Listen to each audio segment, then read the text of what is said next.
You don't need a scientific mind to understand reality.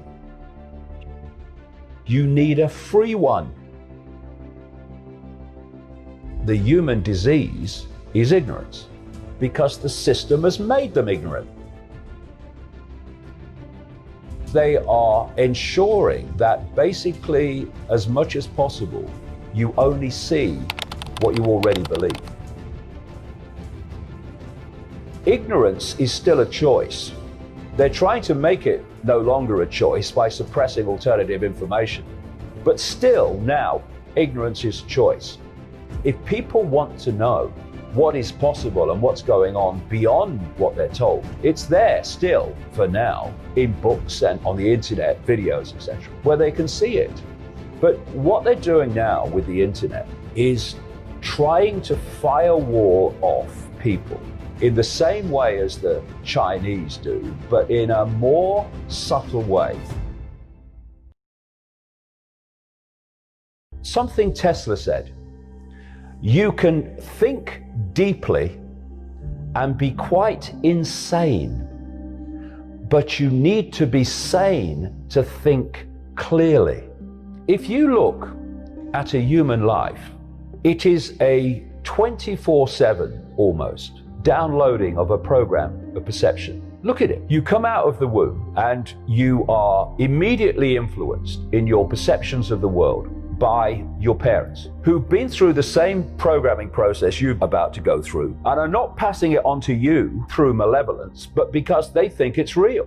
So immediately you're out the womb and you're already having your perceptions directed and molded by your parents.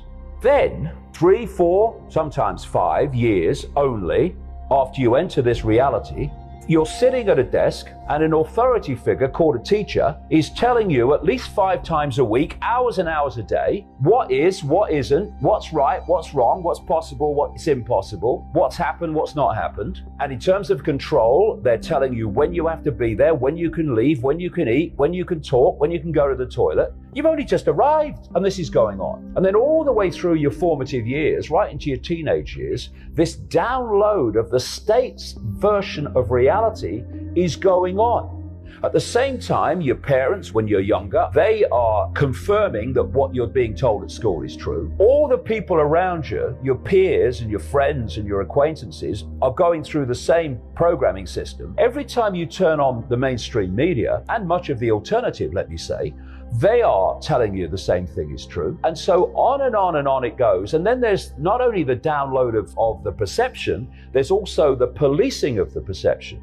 If you challenge what you're being told at school, then you are a disruptive influence in the classroom. If you question what I call the postage stamp consensus, what this download is telling us to believe in terms of its narrowness of possibility, then your peers ridicule you or call you crazy because you're challenging this norm. Next stage, you go into the adult world.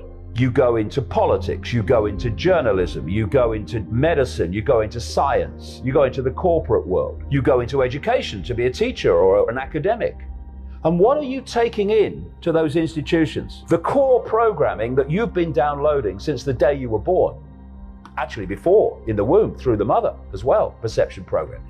All the way through your life, you are being bombarded with a sense of normality and a sense of the possible and a sense of reality, which is so powerful in controlling people's perceptions. This is what you're dealing with.